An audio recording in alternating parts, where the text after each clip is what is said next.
My older brother ran away the day before his wedding, abandoning not just his bride-to-be but also the newborn daughter she had just given birth to a month prior. Afraid of offending the Roger family, one of the most powerful in Riverford, our parents panicked. They begged me to take my brother's place and go through with the wedding in his stead. So I did. From that day forward, I took on a role that was never meant to be mine. I became a stand-in husband and a reluctant father, but I didn't do it halfway. I cared for Sara, my brother's bride, as if she were my own wife. I raised Elise, their child, like she was mine. Whether it was bottle feedings at 3 a.m. or rushing home from work when she had a fever, I was there. I handled everything big and small, mundane or urgent, with silent dedication. 10 years passed like that, and in those 10 years people praised me. They said I was the perfect husband, the ideal father. No one remembered that I was a substitute. Maybe even I had started to forget. Then, 3 days before Elise's 10th birthday, everything unraveled. I had come home early from work. As I passed by the study, I saw Sara crouched beside Elise, her hand gently resting on the child's head. A motherly gesture, warm, tender, but her expression told another story. Her eyes were sharp with loathing. "You're old enough now," she whispered. "Stay away from your uncle from now on. If it weren't for him, your father would have never run away. He would have been here.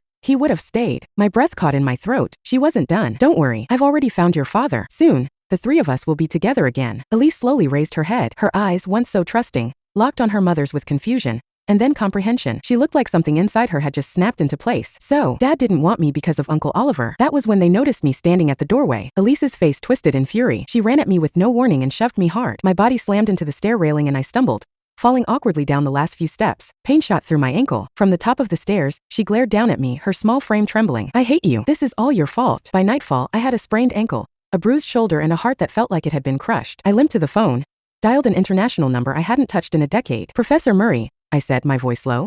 "I'm ready to join the research project." It was a call I should have made 10 years ago. The moment I ended the call, Sara walked in. Elise followed, arms crossed, gaze sharp with the kind of disdain only a child scorned could carry. "So you heard everything," Sara said. Her tone was casual now, like a burden had finally been lifted. "Then I won't bother pretending anymore. Francis is coming back soon. You'd better behave. Don't stir up trouble, or there really won't be a place for you in this house." Elise stepped forward, her eyes cold and unforgiving. "If you hadn't raised me all these years," she said with a sneer, "I would have told Mom to kick you out a long time ago." Her words didn't stop there. "You think you're special? If you weren't my dad's brother, do you really think you would have had a chance with my mom?" I stared at the two of them, one tall, one small. They looked so alike in that moment, united in contempt. 10 years ago, I had stood in front of this same woman, vowing to take care of her and the child she bore. 10 years ago, I had held a squalling infant in my arms, promising to raise her as my own. I had given everything, every opportunity, every ambition. I missed my chance at the top research institute overseas. I gave up my career, my future, my life, because my brother ran. He ran and I stayed. Now, the baby who once cried in my arms stood before me, strong enough to hate me to my face. And the woman I had protected all these years could barely hide her revulsion. 10 whole years had passed in the blink of an eye,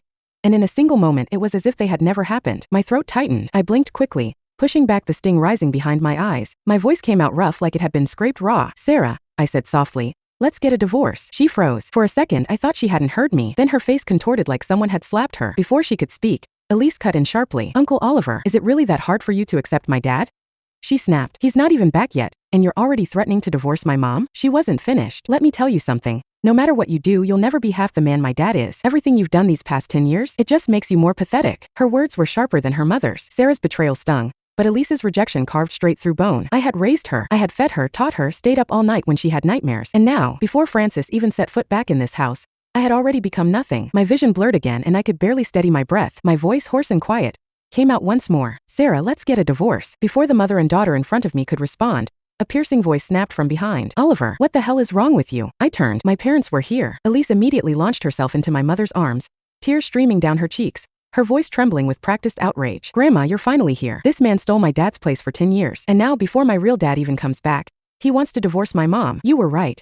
He's nothing but ungrateful." Her words tumbled out in a breathless rush, as if she'd rehearsed them. Meanwhile, Sara didn't miss a beat. She gathered the sobbing Elise in her arms, her expression stone cold. Without looking back, she delivered a final parting shot. "Keep your son in check. Don't let him cause any more trouble for me." With that, she walked off, taking Elise with her. A second later, a loud slap landed across my cheek. The sting was sharp, immediate. My head tilted slightly from the force, but I didn't move otherwise. My mother's voice rose, shaking with fury. "What more do you want? You're the Rogers' son-in-law. It's been 10 years.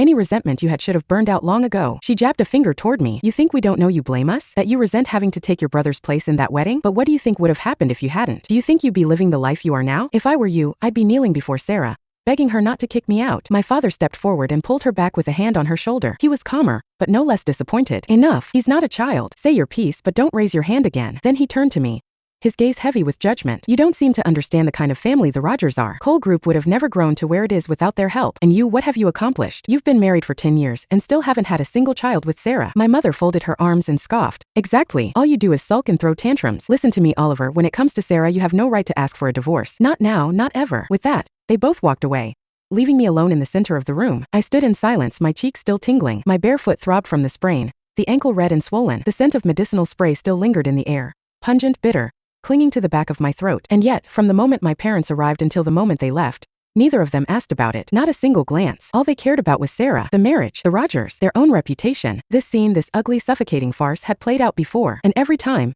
it left the same dull ache pressing behind my eyes. The next morning, the swelling had subsided only slightly. It still hurt to walk, but I forced myself out the door anyway. Albert Murray's project was on a tight schedule, and I expected to hit the ground running as soon as I joined. With paperwork still to submit and time running short before I needed to leave the country, I pushed through the pain. When I returned that afternoon, the house was quiet, but the air inside was tense. Sara sat on the sofa, arms crossed, lips tight. Elise was next to her, angrily swiping at her tablet. As soon as she saw me walk in, she shot up and shouted, her tone filled with undisguised contempt. It's already getting dark. Where the hell have you been? Why didn't you pick me up from school today? And why haven't you made dinner yet? What are Mom and I supposed to eat? Now that Francis was returning, Elise didn't even bother to keep up any act. All the hostility and disgust she had were spilled out like poison. Sara didn't stop her. Instead, she turned toward me, her eyes brimming with disdain. All she did was give you a little push and you're still mad about it? What kind of father holds a grudge against a 10-year-old? She exhaled through her nose, clearly exasperated. Enough. Go make dinner. Elise is hungry. I looked at them both, standing there like they owned everything in this house, including me, a mother and daughter who had once clung to me as if I were their last hope. Now they acted like I was an unwanted guest. Strangely, I felt nothing, not even anger. If anything, I almost laughed. Isn't there a housekeeper? I asked, my tone even. Let her cook. I'm a little tired. I want to rest. I didn't spare them another glance and limped toward the stairs. But just as I reached the top, I paused. Oh, and one more thing, I said without turning around. Didn't you both say it yourselves last night? I'm not Elise's father, so there's no point in discussing what kind of father I'm supposed to be. I stepped into the bedroom and shut the door behind me,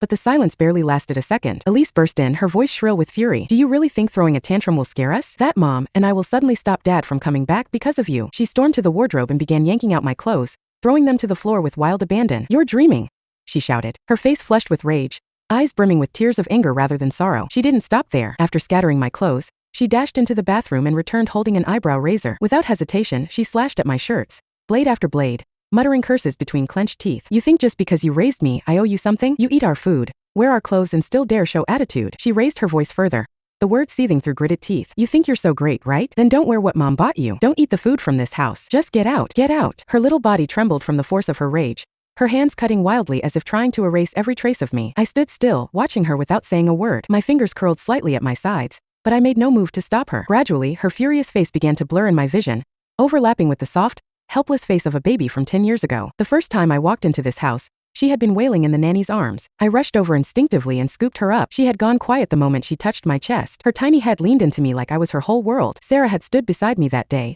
letting out a quiet sigh. You're Francis' brother and Elise is your niece by blood. Looks like she really trusts you. That moment had melted something in me. From then on, I became her father for 10 whole years. When she had a fever, I sat by her bed all night, clutching her hand and adjusting the cold compress every hour. When she was picky with food, I cooked meals shaped like flowers and stars, coaxing her to eat just a little more. When she cried after a fight at school, I held her hand and walked to her classmate's house, standing up for her like a real father would. And each time I told her, Dad will always be on your side. But in the end, all those memories led here, to this moment, where she stood screaming that I'd stolen her father's place, destroying my clothes with a blade in her hand,